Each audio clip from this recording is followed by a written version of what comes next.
Hello and welcome to another edition of the Hitting the Hardwood podcast, your home for all the latest Minnesota Lynx and WNBA news, analysis, and coverage. Thank you for tuning into another episode this week. I'm your host, Mitchell Hansen, and this week I am very excited to be joined by 5 Eyewitness News sports reporter and anchor and contributor and host to Score North, Darren Doogie Wolfson. Many of you are familiar with Doogie and what he contributes to the Twin Cities market and beyond, whether it's sports reporting, information, scoops that he provides on social media, on air, on KSTP, 5 Eyewitness News. He's a part of a really talented team at KSTP that has been a lot of fun for me to kind of interact with and talk to over the years, especially while covering the Lynx, and Doogie is a part of that. So Doogie does a great job, as many of you know, as I said, covering the Twin Cities market, covering the sports scene here and beyond. He's extremely plugged in, so he offers some good insight, on the Lynx and just the sports world in general. So it was really good to sit down and chat with Doogie. I appreciate him taking some time, and I hope you enjoy the podcast with him. Before we jump into that, I want to just point out a few things. I did post this on our Hitting the Hardwood social media. On Twitter, Facebook, and Instagram. You can find us anywhere. I did post this recently that we have started up a Hitting the Hardwood store. You can visit that. You can find the links on social media. But please go check out the store. I'm very thankful for the response that I've gotten so far, the support I've gotten so far, or that we have gotten so far, and everything that has come out about the store. So make sure you go check that out. There's a lot of good clothes. From tank tops to sweatshirts to long sleeves to t-shirts to sweatpants to you can buy hats. We have trucker hats, we have beanie hats, we have bucket hats. You can get stickers, magnets, pint glasses, mugs, whatever you think of. You can get at the Hitting the Hardwood store. So like I said, make sure to go check that out on social media. Anywhere on our social medias, you'll be able to find that link to go find those items. And I appreciate anything that you can do to help support the podcast, support the store, support Hitting the Hardwood. And if you have any recommendations for things that you want to see on the store, please let me know. Shoot an email to hittingthehardwood@gmail.com. Let us know what you want, and we can custom make just about anything. So please let us know something that you don't see on the store that you want included. So without further ado, let's jump right into the podcast with Doogie. Doogie, how are you doing? Thank you for joining me. I am doing well, Mitchell. I appreciate you having me. First of all, so I have to ask, you might have already covered this before elsewhere, but what's the story behind Doogie? How'd you get the nickname? Oh, wow. So, heck, we need to go back, Mitchell. This is about to make me sound really, really old. We need to go back to the winter of 1996, calendar flips to 1997. So we're going back, about 26 years. I was a senior at Henry Sibley High School, which is now Two Rivers High School in Mendota Heights, but at the time, Henry Sibley High School. I signed up for a mentorship program through District 197. I ended up doing a mentorship with Joe Schmidt at Channel 5, who left Channel 5 for a stretch, but now is back at Channel 5, who's one of my colleagues. In fact, in many ways, my boss. But I also had all this free time in addition to doing this mentorship with Joe. So my mom said, hey, you religiously listen to the sports radio station, KFAN. You should reach out to them and see if there's any way you can help them. So I did. I reached out, ended up connecting with a guy by the name of Eric Webster. Webby brought me under his tutelage, right? Brought me in. We sat down. He's like, yeah, let's find some different times for you to come in. You can watch what we do. Heck, maybe we can lean on you for some sports expertise, whatever it might be. So I ended up getting my foot in the door at KFAN. So while at KFAN, so this must have been December of 96, January of 97, right in that time vicinity, the TV show Doogie Howser, MD was popular in syndication. And so I can't remember if it was Sam Sigelman, Doug Westerman, Chet Abbott, but one of the guys at KFAN said, hey, we're going to nickname you Doogie. Now, my comeback to that, Mitchell, is if I was some sort of child's prodigy, like Doogie Howser, MD was, do you think I would have gone the radio route, the media route? I would have been a real life doctor. a real life attorney, something like that. So I was far from any sort of child prodigy, but the nickname stuck. Now I'm 43 years old now, Mitchell. So I don't know how much longer I can have the nickname, but heck, that's out of my control, right? Control the controllables. If people want to call me Doogie, heck, call me Doogie. The late Sid Hartman used to call me something much worse than that, right? It was a term of endearment, right? It was all out of love, right? That's how I knew that he really liked me, but call me whatever the heck you want. Sometimes when you get a nickname, people still call me Doogie, okay. but I just don't know if I can be 50, right, Mitchell? Can I be 50 and have people call me Doogie? I don't know, but we'll cross that bridge in 7 years. Right. There's probably, I don't know, maybe, well, there definitely is worse things to be called. So anything that's a nickname, that's okay. It shows people like you and enjoy being around you, care about you. So to me that's kind of a compliment. So that's awesome. But that's a really cool story. Thank you for sharing that. I before we jump into some questions, I usually open it up to the guests to kind of share where people can find their work, follow you on social media if you want to kind of plug that stuff. I know a lot of people who are kind of tuned into the sports network here and kind of the sports scene in Minnesota or even beyond are familiar with your work. But if you could just maybe plug where people can find you and kind of where they can find your work. Sure. So here in the Twin Cities, I work for the ABC television affiliate, KSTP. That's Channel 5. In fact, we'll have the WNBA All-Star game this weekend.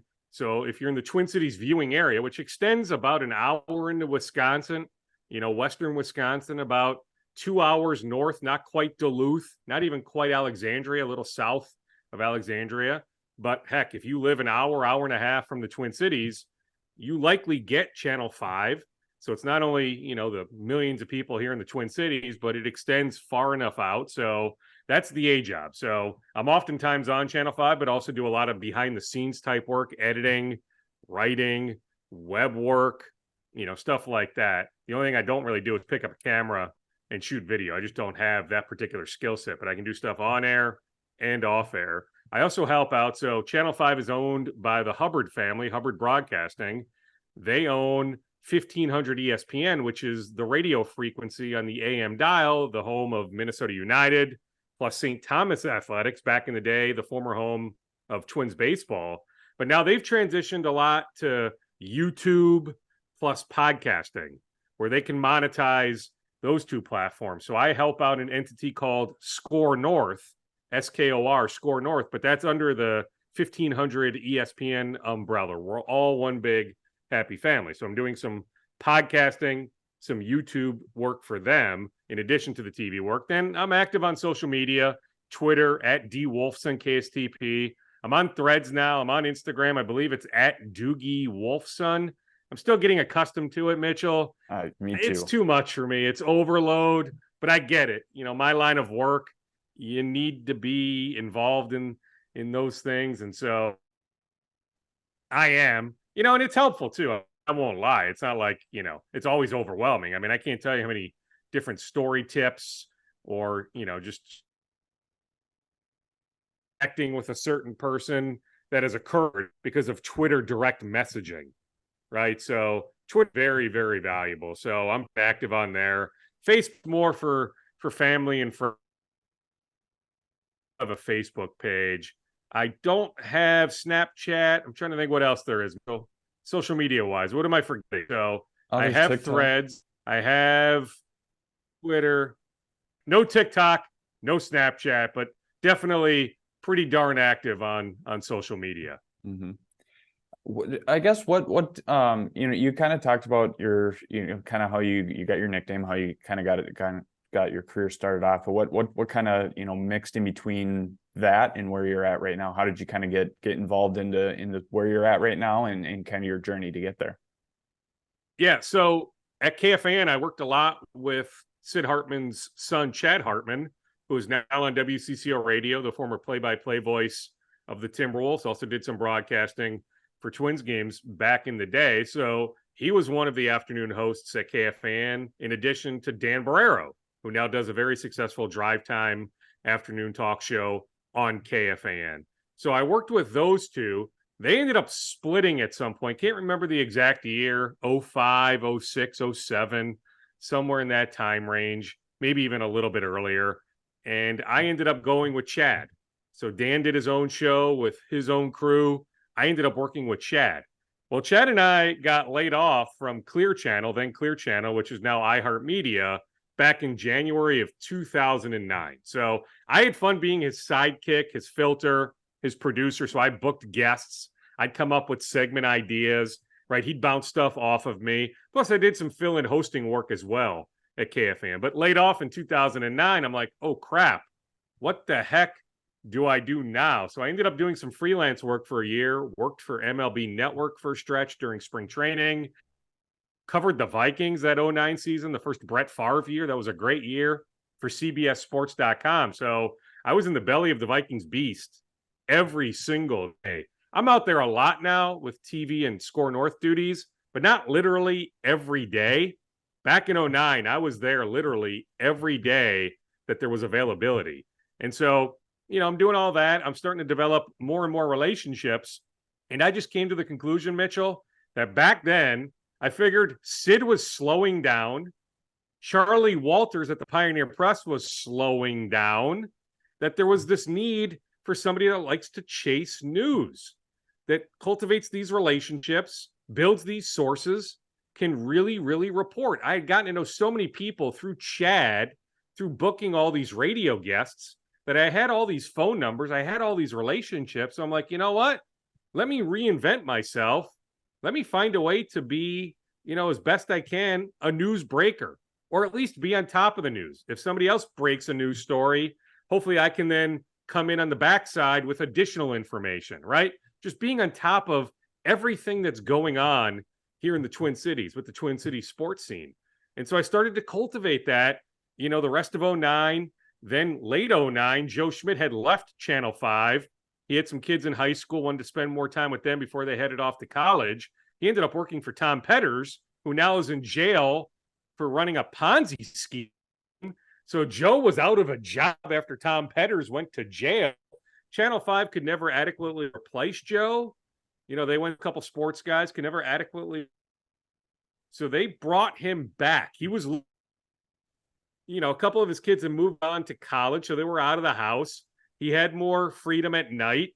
He was looking for a job, so he decided to come back to Channel 5 late in 2009. Him and I had always maintained that relationship, going back to that mentorship I did with him in 1997. Plus, I did some part-time work for Channel 5 when I entered college at the University of Minnesota, behind-the-scenes work, nothing on camera, nothing on TV. But I was in the Channel 5 sports office for like a good 4-year stretch, 97 to 01. So I really got to know Joe.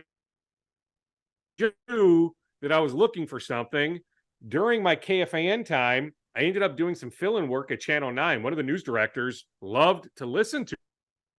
The name of Ted Canova, over to Channel 9, read the teleprompter, do a practice sportscast. He's like, hey, we need some fill-in, dates filled. Hey, are you available this date, this date, this date, this date? I'm like, sure. He's like, Jim Rich is on vacation. Don Mitchell is on vacation. We could use you to fill in. So I ended up going over there. It worked out well. So I ended up doing a bunch of fill-in work for Channel 9 on camera, like 07, 08, actually even going back to 05, 06, 07, 08, 09. And so Joe Schmidt knew I had this on-camera experience. He knew I could do stuff behind the scenes off camera. So he was handed the keys to the Channel 5 sports department back in December of 09. He made a phone call to me. He's like, hey, you want to come work with me? Not for me, with me. You want to come back? You're looking for a full-time job, right? I'm like, yes, absolutely. I just gotten married October of 09. So we're thinking about starting a family, all that. So I didn't want to keep working freelance. I wanted a full-time job, some security. So I ended up accepting his offer. So I joined Channel 5 back in January of 2010. And so once I was there full-time, I continued to say, okay, let me be on top of stuff. And Joe was all about it. I mean, going back to 2010, every Thursday during the 6 o'clock news, I do a package called The Scoop, right? So it's visual notes, quick hitting notes, stuff that I'm hearing that hopefully you haven't seen on social media or in the newspaper. So that goes back 13 years. I did some scoop sessions on TV with Joe. He frames me as kind of the scoop guy. Then Score North, back then 1500 ESPN, would use me a couple times a week on the radio. a scoop session. So, over 13 years, it's kind of run that direction. And so, now with my kids, Mitchell, 12 and 9, I try to be omnipresent with all their busy activities. And so I don't have nearly as much time as I did back in 2010, 2011, 2012, right? I mean, I was all about, sending a million text messages and making a ton of calls and being incredibly active on social media, chasing that stuff. I don't quite have the time that I used to, but I still feel like enough time to be on top of enough stuff. I don't have, the story on everything, but I feel like I know enough that I'm still valuable enough to Channel 5. Mm-hmm. When it comes to that, you kind of talked about it. My next question of breaking news and kind of getting those nuggets, that information, those scoops. What's the process that goes into that? I'm not asking to to share any secrets, but what is that process for listeners to kind of understand what goes into that entire process? Well, I mean, certainly you think about agents, right? So a lot of these athletes, 99% of these athletes, maybe not Lamar Jackson, right? But a lot of these athletes have representation, whether it's an attorney or an agent, a combination of both. And so those individuals can be excellent resources. Now, you have to be careful because there's always a bias, right? They're always working on behalf of their client, like they should, right?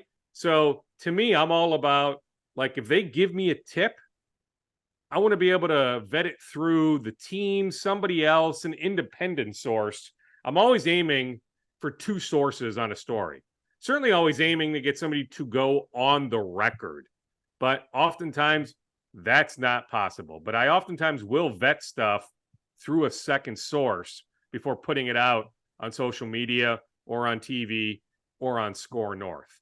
But then, you build these relationships with front office people, with coaches, with trainers, with medical staff. There are so many people. I don't know if most fans realize the amount of fingerprints are on a professional organization, but there are a lot, right? Oftentimes, whether it's the owner, president, right, the CEO, they know a lot of stuff as well. And it's oftentimes on the record. I have a good relationship with Glenn Taylor, the owner of the Lynx and the Wolves, right? And he's as open owner as I've come across in this now 26 years, right? I mean, I have his cell phone number, I have his home number. He's oftentimes available. I try not to overdo it. It's not like I'm chasing Glenn down for every 2 weeks, right? I pick my spots, right? A few times a year, really. End of the season to review it, beginning of the season to preview it, trade deadline to go over maybe what took place, what didn't take place, and if there's a big story somewhere else along the way. So maybe it's 3, 4, maybe 5 times a year that I'm trying to track him down for an interview, but he makes himself available on the record, right? So that's what I'm always aiming for. But it's all those folks, right? Then you get to know athletes. I was at Kyle Rudolph's camp yesterday. I mean, we're on a first name basis. I'm not claiming Kyle and I are close buddies or anything crazy like that, right? But you get to know these guys when you cover them for so long. Kyle played for the Vikings, 8 seasons. And so I was in that locker room a ton, interviewing him a ton.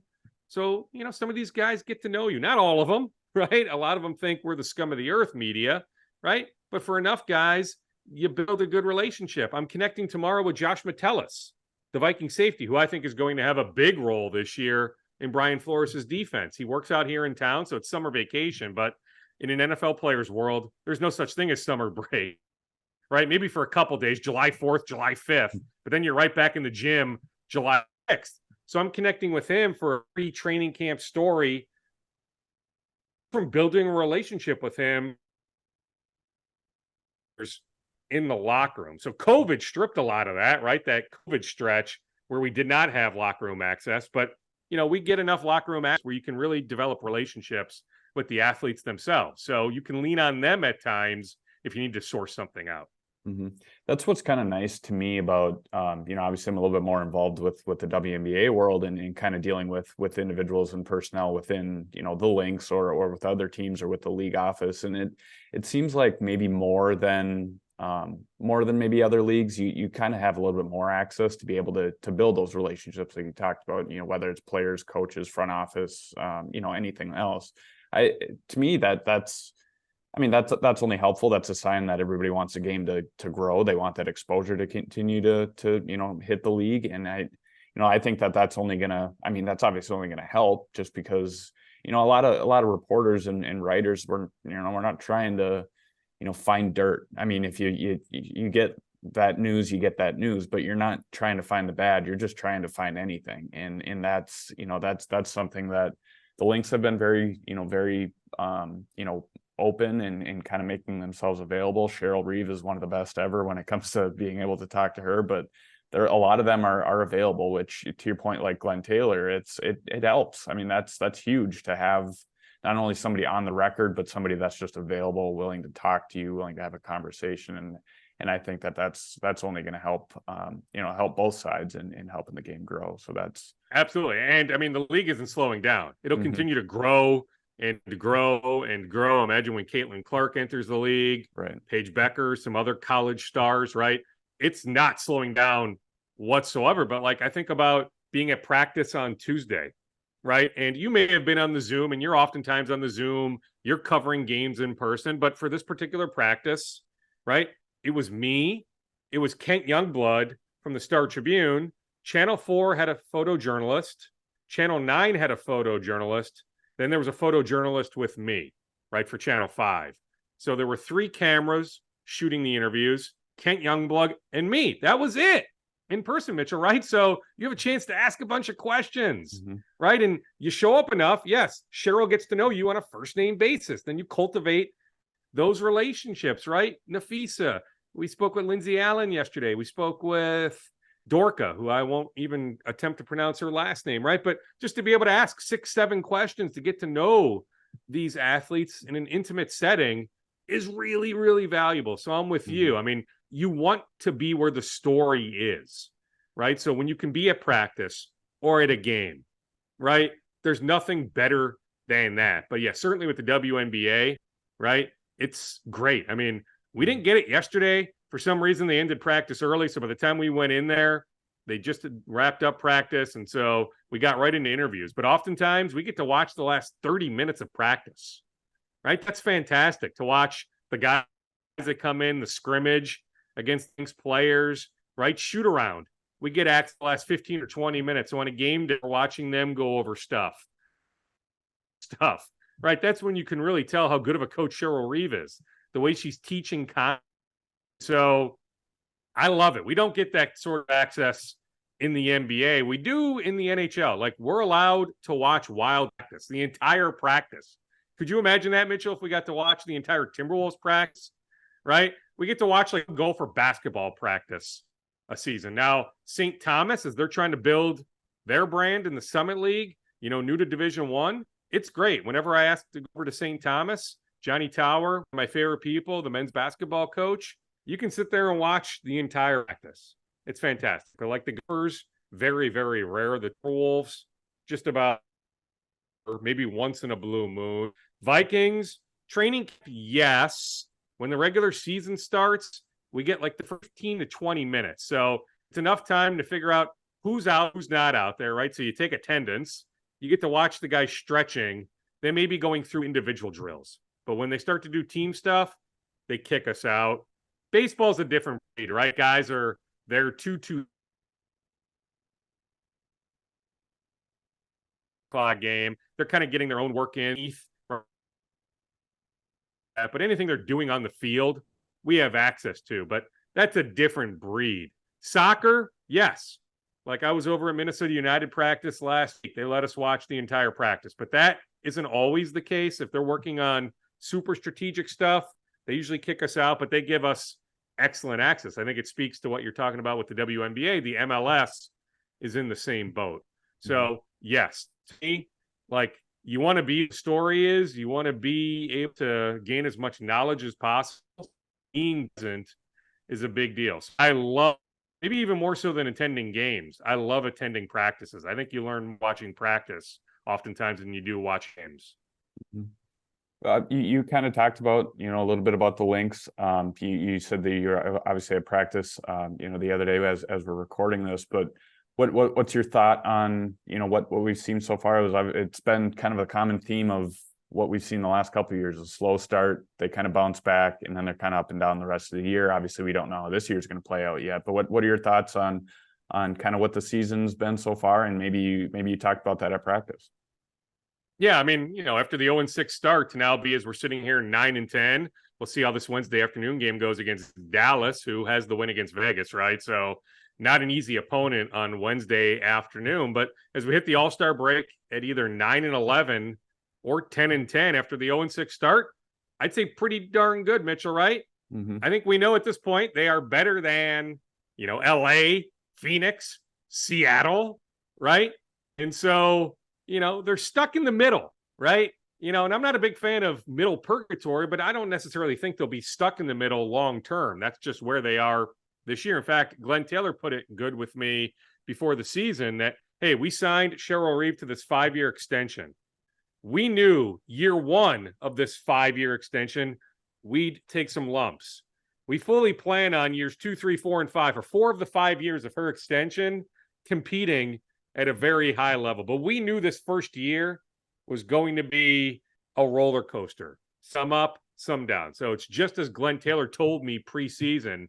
That to me is how it's playing out. But when you have Nafisa, when you have Diamond Miller, the second overall pick, when you have Kayla McBride, now I don't know if Kayla will be back next year, correct me if I'm wrong, but a free agent after this year. So, it'll be interesting to see how her future plays out. But when you have those 3 players, right, and Dorka, being a player that I think is going to be really good in a couple of years, but even now compared to game 1, I spoke with her on Tuesday about that, just where she is 19, 20 games into her WNBA career compared to training camp, compared to day 1. I mean, she's made, to me, some incredible leaps, right? So there's a good core in place that they're good enough, even with the injuries, right? And they should be pretty healthy after the All-Star break. Cheryl did tell me that. It may not be that first game after the All-Star break, but some combination of Jessica Shepard, that's an illness, but she's been out, Ariel Powers, Tiffany Mitchell, a combination of those players should be back very soon after the All-Star break. So you get those players back to be able to help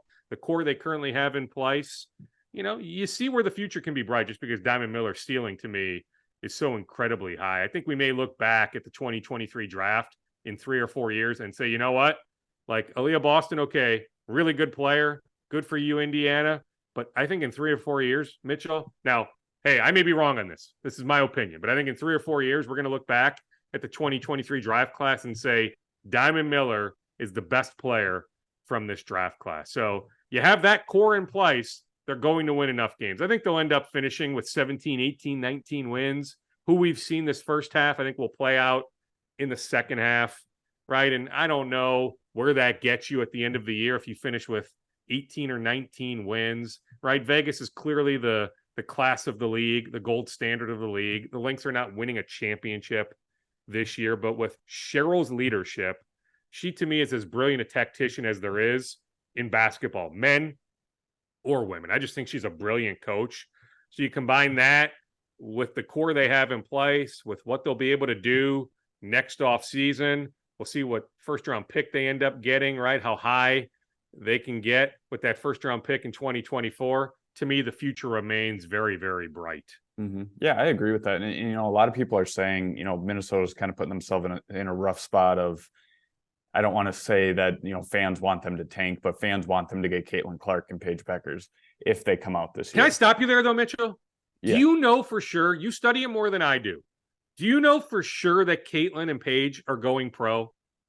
I don't know. I don't. I'm just saying with NIL, I don't. I really don't. I agree. I don't know. And I've talked to a few people about this, that I don't know if they will this year, depending on who's at the top. Let's say, I could see, let's say if the Lynx were one of the bottom teams, if they were at the top, I could see them coming out, maybe Paige more so than Caitlin, but I could see that playing a factor. But I honestly don't think that either of them are going to come out in the 2024 draft. I think they're going to wait until 2025. But like you said, NIL is, it's just, yes, you can make money in the WNBA, but you're still going to make probably more. You have more exposure in the college game. Wait for the WNBA to continue to grow, then take your brand into the WNBA. And I think that's probably what they'll end up doing. I could be completely wrong, but that's what I think. And that's why, to me, Minnesota can't wait for that. They can't hope for that, because if that happens and they don't come out, then what are you going to do? And, they this offseason, they're going to be in a situation where they're going to have the ability to probably sign 2 max players, and at least 1 max player, but maybe 2 max players. There's a lot of good guards available. That's a position of need specifically for Minnesota. And then let's say even if one of the 2 of Caitlin or Paige do enter the 2024 draft, or maybe even neither of them do. Let's say Minnesota finishes with a 7-8 seed somewhere in there. You're still going to get a 5-6 overall pick. That's still a good pick. You're still going to get a piece that you can, develop and keep on your roster. So I think it's it's almost a win-win. I mean, it's either you get, a top pick, or you do end up getting, maybe finish, low in the playoffs, and then you get that mid-round pick, and you're still in a good spot to be able to sign some players in the offseason, because they're going to see the development underway. So to me, it's kind of a, horse piece. We have seen Cheryl in the past, want to go get players that can help win now and not have to rely on the development. So I don't know. It'll be interesting to see what they do this offseason, but they're in a, they're in a really good spot to be able to quickly turn this around, and seeing what we've seen so far is, I think, really encouraging as well. How great is the guard free agent class? Did I see that Skylar Diggins-Smith? Yeah, it'll be Skylar Diggins-Smith. Free agent. I mean, I know that Cheryl's tried to get her in past, although she's now, what is she, 33, 34? So I don't know how much she has left, but who else from a guard standpoint is available? I mean, Drew Lloyd will be available. I don't know if she's gonna. I mean, Seattle's gonna do everything they can to keep her, because they need her. You have Ariel Atkins. Well, I mean, they did everything they could to keep Stewart, right? And so, right. You can try, Ariel right? But free agency is very appealing. Right, exactly. No, I agree. And I know that there is a relationship there with Jewel and Cheryl, just with Team USA and that connection, which I think is a very underrated aspect to a lot of free agent deals and just relationships in the league in general. I mean, you have Ariel Atkins, you have those are just a couple names that are off the top of my head, but you look at the rest of the league, like, who else really needs a guard? I mean, there's not many other teams that need guard play that can come in and take over a team right now. Atlanta's maybe another team. They have Ari McDonald kind of leading the way at point guard, but they would be willing to add somebody. But Minnesota's in a good spot where it's going to be a more of a heavy guard free agent class than it is a forward or post free agency. So that plays in Minnesota's factor into their favor, because that fits their style. That fits what they need. That's, they don't need a big Sylvia Fowles to come in and lead this team anymore, because they're shifting that offensive scheme. So I mean, Minnesota is appealing, right? Mm-hmm. I mean, you don't need to necessarily be here doing stuff. I mean, you're probably playing overseas anyway, or maybe in Nafisa's new league, January to March, where down in Miami, but not like you need to be in Minnesota December, January, February, right? Yeah. So, like, there is appeal to being here May, June, July, August, September, hopefully into early October.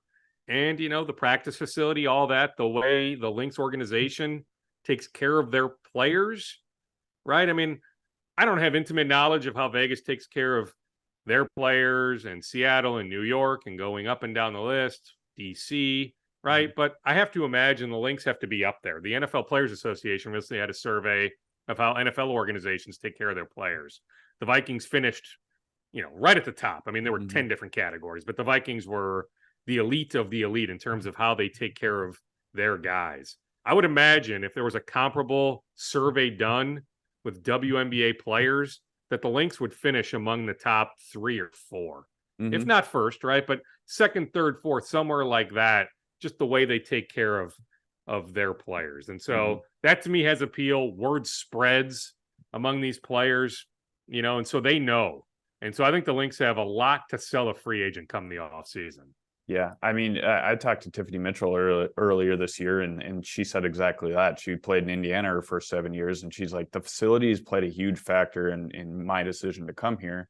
She's like, I'm at the point in my career where maybe I don't need, she wants to win, don't get me wrong, but she's like, maybe I don't, it's a good mix of, maybe it's at an even point where I want to win and I want a good facility. I want to get treated right. I want to make sure that I'm in a good spot so I can help my team win. And she said the Lynx with their facilities, the Timberwolves and Lynx practice facility, that it's one of the best in the league. And she's like, we didn't have that in Indiana. And I know even when the facility first opened up, or maybe it was like a year or two after that, a lot of Lynx fans will remember when the Lynx signed Lynette Pearson, was it 2016 into 2017, or maybe it was the preseason or the off season prior.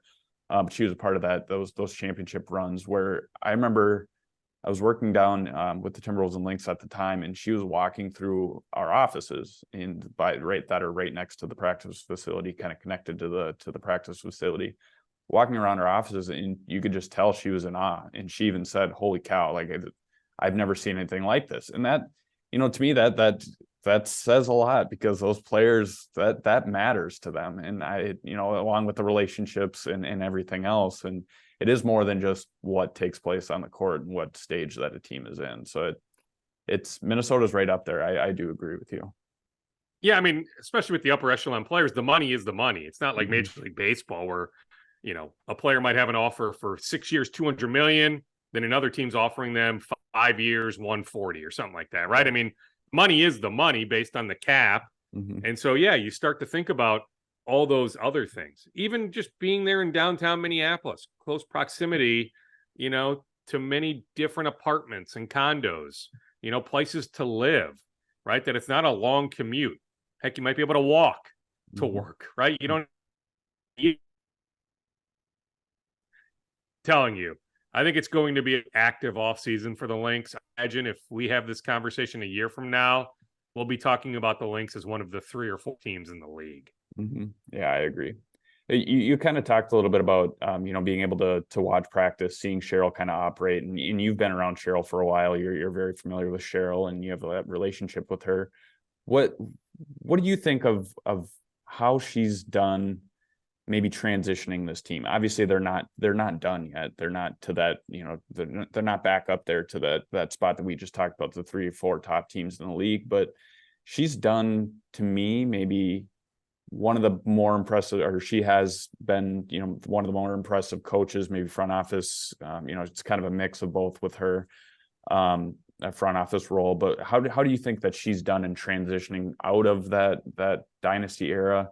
Kind of now revamping the team and kind of trying to lead it into the next era. Yeah, I mean, I think it's been an adjustment that's taken a little bit of time, but now I think she's really, really comfortable. That, back in the dynasty era, right? Like, you could show Lindsay Whalen something once.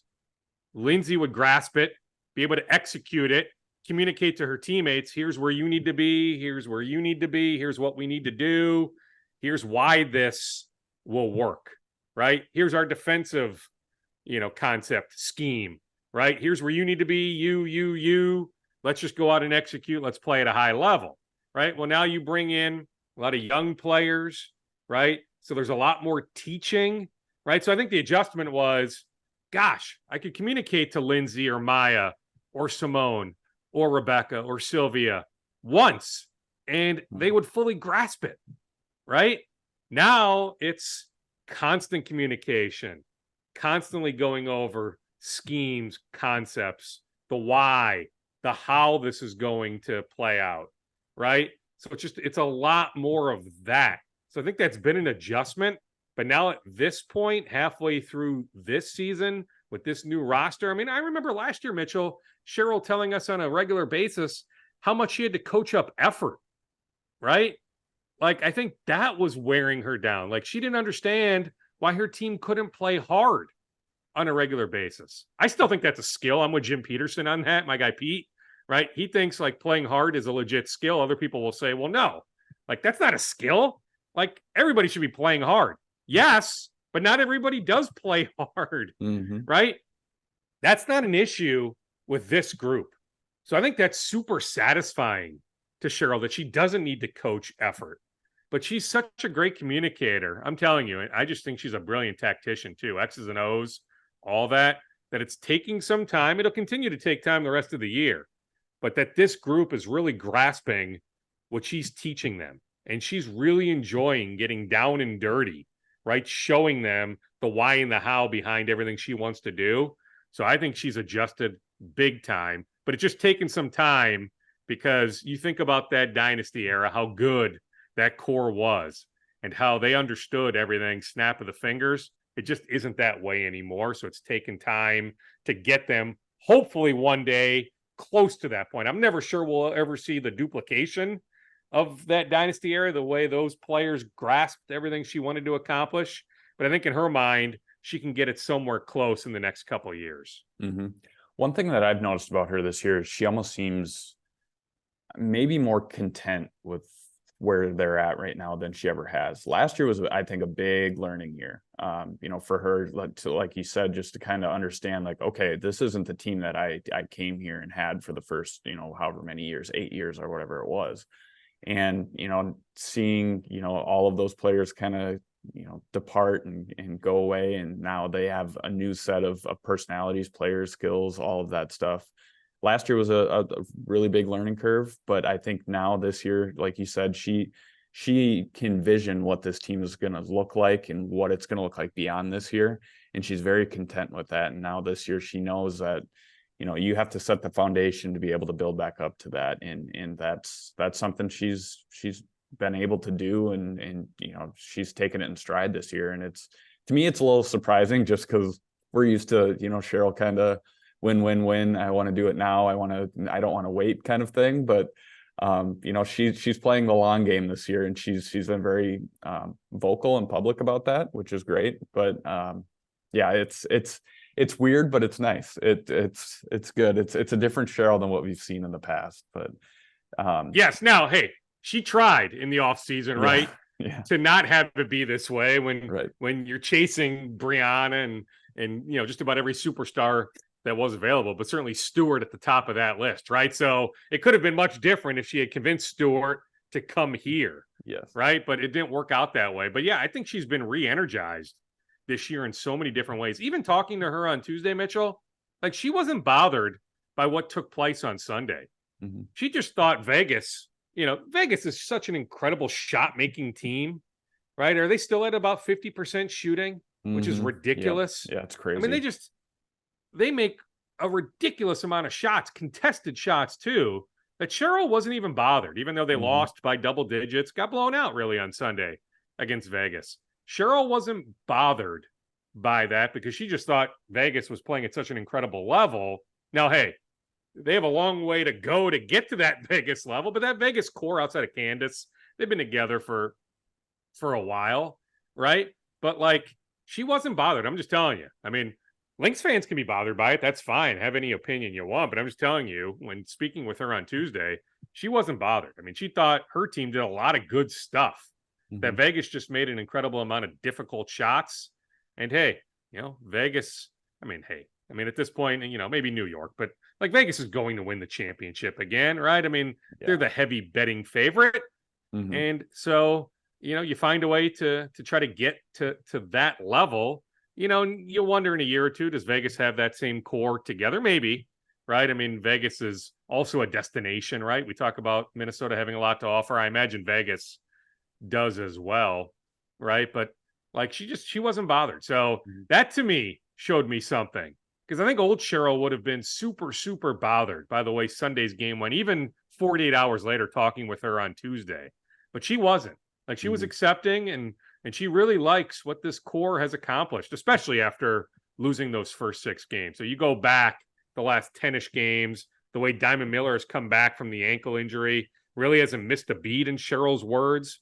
But Diamond has been so good. Yeah, there's things that Diamond has to work on, finishing at the rim, stuff like that, right? But the Diamond has been so good. Others have been as well. You think about, Lindsay Allen's ascension this year, where she was to where she is now. I touched on Dorka, right? There's so much to like. Nafisa keeps playing at a very, very high level, all-star level. Clearly, Kayla is a great shot maker, and I imagine they want Kayla back. I don't know what that contract will look like, Mitchell, but I imagine they would like for her to come back. And I don't know where she sits with everything. And will she go chase a ring as soon as next year? So look to exit. But I imagine the Lynx front office would like to find a way to bring Kayla McBride back. But I'm telling you, Cheryl's like, she's really, really happy right now. I mean, unless she's, lying to me, lying to us. And I don't think that's in her DNA. I think she tells us how she feels. She wears her emotions on her sleeve and all that. And so I can tell when she's bothered, when the team has her down, she's really, really in a good spot right now. Yeah, I talked to her before the season started. I had spoken to her over the phone, and we just talked about things in the off season. Obviously she was without an extension or a contract at that time. Well, this was when I talked to her, it was right after that, but earlier that off season, or this past off season, she was looking for a new contract, and I asked her how that process went and if she ever considered leaving. And she said that, she kind of took a step back and, looked at everything, and she's like, what am I doing? I don't want to go anywhere else. And that's part of where I think she kind of took a step back, thought big picture. Okay, this isn't the end of the world, that, we're not going to, be a top team in the league like we had when she first got there, or, a few years after she first got there. But yeah, I think I agree. She's just very, she's rooted here. I mean, her and her family, they're not going anywhere. They plan to be here as long as, the Lynx want them here. And I think that, they're here for the long haul, with the team. That's the same outlook they have with the roster and with the team right now as well. So it don't get me wrong. She still likes to give some of us a hard time, like the other night. So, okay, backtrack a little bit. This isn't me knocking on Cheryl. I really like her as a personality. She's extremely nice. She knows everybody by name. She knows everybody, their background, all of that stuff, which is awesome. And, but after the Las Vegas game, I had, a couple questions were asked post game, and then I chimed in and I brought up something. Somebody asked a question, a few questions before mine, of bringing up positives on what took place. So, another positive was this, another positive was that. Well, when I asked the question, I said the same thing. I was like, one last positive was the play of the bench. That was the question I asked her. And she stopped and she goes, you know what? I really like our media that we have here. Just all the positives you guys keep bringing up. She goes, and then she named Kent Youngblood from the Star Tribune. She goes, if Kent was here, he would have brought this shit down. She's one of those personalities that you can listen to her and just talk to her, and she's great to follow. And she's a big advocate for the game, obviously, and continuing to get it to grow. And that's part of why sometimes she gives people a hard time, because she wants that momentum to continue. And I don't blame her, but yeah, she's one of the best, and I could listen to her all day. It's whether it's I love her. Yeah, X's and O's, everything. It's great. Yeah, I mean, I'll tell you this much, Mitchell. My two favorite interviews in town right now: Cheryl Reeve, Bill Guerin. There's some other good ones, don't get me wrong, but give me those two more than right now anybody else. I love listening to Cheryl. I'll just put the quarter in the machine, sit back, and just absorb everything she has. Right. So I love listening to her communicate. Big fan. And you're right. I mean, her and her partner, they have a beautiful house, not real far from downtown Minneapolis. My sense is they really enjoy, living there.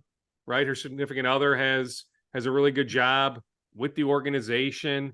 Cheryl has an unbelievable relationship with ownership. Glenn Taylor, Becky Taylor. Glenn has made it very clear, even before the 5-year extension, how much he wanted Cheryl to continue in this job as long as she wants to do it. That she can dictate how long, that Glenn wasn't going to ever let her go, right? So they have this rock solid relationship. They communicate so often. They are so tight. So to have that support from ownership, right, in your family, being able to raise their son here in the Twin Cities, comfortable in that regard, there's so much for her to like. I mean, I always wondered, I don't think it's going to happen at this point, Mitchell, but I always wondered for a while if she would ever transition to try and coach men, just because I think she's such a good coach that I thought, hey, would it make any sense for her to try and chase, probably an NBA job as opposed to a Division I college job? But I just thought, hey, would it make any sense for her to try and coach men? Right. And I still think she could. I really do. But at this point with the 5-year extension, like I think this is her last job. Like I guess I'll be surprised. I mean, she'll still help out USA Basketball, stuff like that, when they want her to. But, in terms of working for an organization, I just have a hard time seeing her anywhere else, even though she's not real old. I envision her here for as long as she wants to be here, this being her last job. Yeah, I agree with that. I think she's here for, like I said, as long as the organization wants her to be here. And I think that'll be as long as Cheryl wants to be here. So I think both sides are very content with where they're at. And I mean, you think of Cheryl, you think of the Lynx. So I mean, and vice versa. I mean, you think of the success of the Lynx. Obviously, you think of all the players that took part in specifically that dynasty era. But you also think about Cheryl Reeve, and that's one thing that players always mention too. You talk to them about the history of the Lynx. They say all the great players that came through the organization. The very next thing they list is Cheryl. So that's a credit to her, and it's a testament for all that she's been able to do, and the job that she continues to do with the organization. And she's involved in the community. I mean, what more could you ask for in a coach and a kind of a face of the franchise? So she's been great. Yeah, I mean, I love her. Absolutely love her. When you bring up the word dynasty, I think about 10 years ago. So you think about all those championship teams. That 13 team, it's been on my radar, Mitch. I don't know if I'll be able to execute it before Vikings training camp. I have a vacation coming up here in a couple weeks and then transitioning to a bunch of Vikings work. So I don't know if the time will be there, although I'd like to find some time just to go down memory lane, pull out some video from that 2013 team, track down, some luminaries, including Cheryl, for an interview just to reminisce about that particular season. That to me is as dominant a WNBA team as we've ever seen. If you go back and see how many wins they had in the regular season, their dominance in the postseason, that 2013 team was so darn good. So I'm just saying it's on my list of stories to pursue here in the next few weeks. I could even probably do it into late August or early September, maybe even time it. I'm sure they won the championship like late September-ish.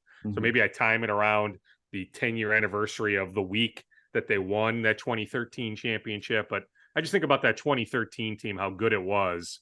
I'd like to do a story on that, the 10-year anniversary, right? Those of us in the media, we love to fixate on, the 5-year or the 10-year or the 20-year, right? Or 25-year anniversary, right? Those magical numbers. Well, to me, 10 years is a magical number. So it's on my list of things to do. Hopefully I can get to it. Yeah, that was a really fun year. I mean, a lot of people remember the shot from Maya Moore against was it Indiana? That was one of the best moments maybe in franchise history. But that was a very memorable year, and as were the rest of the championships. But specifically that one was a fun. Did they lose a playoff game? Maybe they lost one. I just remember the dominance in the postseason, though. I don't know if they. I need to go back. It's on my list. Like I have a piece of paper in my office that just, hey, stories to pursue. So I have written down Lynx dominance 2013 championship run. It's not like I wrote down, okay, 1 loss, 2 losses, but I just remember them winning just an absurd amount of games. Maybe they lost once or twice along the way, but it was sheer dominance once the playoffs started. And they were the number 1 seed. I mean, they didn't lose very often in the regular season either. Yeah, I think it was either they lost one or they finished that postseason undefeated. I want to say it was they didn't lose, but they may not have. I mean, I just remember the dominance. So yeah, for sure. Well, hopefully one day we can kind of see them get back to that level. At least let's start with the playoffs maybe, and then we'll kind of go from there. But yeah, let's go step by step. But I think a good amount of the core, not the full core, but a good amount of the core is already in place. So that's why I'm big time on maybe not necessarily as soon as 24, although I do think they'll take another step forward next year, but maybe more so 25 and 26, where they can hopefully ascend back to that championship level. Yeah, I do agree with that. It's a good foundation, or they have a good foundation in place. Diamond Miller and Afisa Collier are going to be great for years to come. And it is beyond this year, but they've done, I think, better than what I thought, what I anticipated they would so far. I did think they'd probably be around, like you said, that 18-19 win, range, kind of around the 500 mark like they did last year. They were a little below 500 last year, but I thought maybe they'd be around that same range. But after the 0-6 start, I didn't expect them to be, sitting at the All-Star break around 500. But once again, Cheryl and company have dug themselves out of the hole at the beginning of the year, and we'll see what happens the rest of the year. They're in a spot right now, so they could definitely get back to the postseason. So we'll see what happens. It's so hard though, right, to project, right? Like, right. I don't know, maybe you thought LA would be this bad. I didn't think LA would be quite this bad. And I know there's been some roster issues and all that. They haven't had their full complement of players, right? But like, I didn't think LA would be this rock bottom. And so you think about some of those Lynx wins over LA in particular, right? It helps that LA is so down. Right. Yeah. And then Phoenix, I don't think a lot of people really thought Phoenix would be as low as they are. They're looking to be probably the top, the bottom team, but the top team in the lottery, maybe. Obviously, which is probably strategic, right? I mean, right. That's probably a concerted effort that they said, hey, right, we're not winning a championship this year, so let's go that route. Yeah, and I mean, Seattle's struggling. I think a lot of people thought that they would struggle, but I thought maybe Indiana would be a little bit better than what they are. I think they've lost, going into the All-Star break, I think they've lost like 7 straight, something like that. But they're young, so I mean, they're still learning too. So when you have only 12 teams and 8 make the playoffs, even if you have just an okay year, you're going to be right there. So that's kind of where Minnesota's at, and we'll see what happens the rest of the way. But yeah, I look forward to seeing how it plays out. I think inevitably they are going to the playoffs. The question is, what sort of damage can they do in the postseason? Yeah, I'm not real bullish on that possibility, but let me see. I talk about LA not having its full complement. Let me see what this full roster looks like with, I don't know what sort of ceiling like Ariel Powers has the rest of this year, even though she's making really good money, right? But let's see her back even as a bench piece. Let's see Tiffany Mitchell back. Let's see Jess Shepard back. Let's see what this whole core can look like before I fully assess their playoff chances. Yeah, absolutely. Hopefully they'll be back right after the All-Star break. I'd anticipate at least 1 or 2 of them being back, but yes. Yeah, maybe not all 3, but at least 1, if not 2, right after the All-Star break. Yeah. Yeah, absolutely. Well, Doogie, we'll have to do this again. We'll have to connect again, maybe towards the end of the year, or even maybe in the off season or something. We can reconnect and kind of see how right we were or how wrong we were with what we were talking about in this podcast. But I appreciate. I always aim Mitchell to bat .530, right? If I can bat just a little above 500, I like right. It. You think about not that I'm making all these monetary wagers, right? But you think about in Vegas, right? The juice, right? -110 on a money line. So if you bat 500, you're still losing a little bit of money. But if you bat about 530, 540, you can make a if I can bat right? Yep, so that's always my aim on these predictions. Yeah. I'm never going to hit 900 or 950 or anything like that. But if I can bat slightly over 500, I'll take it. Absolutely. I like that. I got to start using that more. That's good. But hey, thank you for joining. I appreciate you jumping on and taking some time out. And I appreciate you sharing your stories and talking all things Lynx with me. So it's been a blast, and thank you for jumping on. You got it, Mitchell. I appreciate the invite. Let's definitely do it again come September or October. Yes, absolutely. Sounds great. All right, thanks, Doogie. You got it, Mitchell. Take it easy. Thank you once again to Doogie for joining the podcast this week. Like I said, it was a really good conversation with him. Just on, kind of taking a step back on the Lynx, kind of looking at a bigger scope, as well as talking about how they're doing this year. Doogie offers a lot of insight. He's been around not only Cheryl Reeve, but the organization, Glenn Taylor, as he mentioned. He's been around for a while, and he's very plugged in, not only with the Lynx, but elsewhere as well. So I appreciate him sitting down and chatting with me this week. Like I said, it was a great conversation, and I appreciate him joining. With that said, I do want to point out a few of our partners and our Patreon page before we wrap things up. I want to point out, first of all, our Patreon page, patreon.com/hittingthehardwood. That is where you'll receive a lot of exclusive perks, find a lot of exclusive content, whether it's bonus content. I try to do at least one a week. The latest content or Patreon exclusive content that I did was some of my takeaways from the first half of the year, following the All-Star break. Now that we're going into the second half of the season, kind of looking at where the Lynx are at, and offering some nuggets here and there. So please go check that out. You can get early access to podcasts. You get a lot of different perks. You get discount at the Hitting the Hardwood store that I mentioned before, the interview with Doogie, or the sit down with Doogie. And you get just a lot of good perks. Go try a 7-day free trial. You test it out. If you think you like it, then you can consider a membership, which is very cheap. It's just for a few bucks a month, and all of that support helps with the ensuring the longevity of this podcast and hitting the hardwood in general. So I appreciate anything you can do to go check that out. Once again, it's patreon.com/hitting the hardwood. I also want to give a shout out to Jeremy Rushing for producing his podcast every week. Like I always say, he does a great job in making this sound great every week and pushing this out to all of you listeners. So I appreciate Jeremy for all of his work that he does for Hitting the Hardwood. I also want to outline a few of our partners. I'm really appreciative for our partners that we have at Hitting the Hardwood. First one is Homage, and the second one is Better Edge. At Homage, you can go and you can get a lot of really good clothing items, vintage clothes, sports clothes, any logos that you see, Lynx logos, WNBA logo, t-shirts and sweatshirts. You can go check all of that stuff out. It's really comfortable gear. They have, like I said, a lot of vintage gear as well. Whether it's NBA, basketball, MLB, NFL, hockey, whatever you think you want, they have it. So go check them out. It's HOMAGE.com, and go check them out, buy some stuff. And if you want to support Hitting the Hardwood at the same time, go check us out on social media. Find my latest post about our partnerships and our partnership with Homage, and there's 2 links on there. There's a Lynx gear link, and a WNBA gear link. You can click on one of those. If you purchase anything, a percentage of that purchase comes back to support Hitting the Hardwood. So I appreciate anything you can do in that regard. That would be great if you could go check that out and get some of that great gear. The second one is Better Edge, as I mentioned. That's betteredge.com, BETTOR edge.com.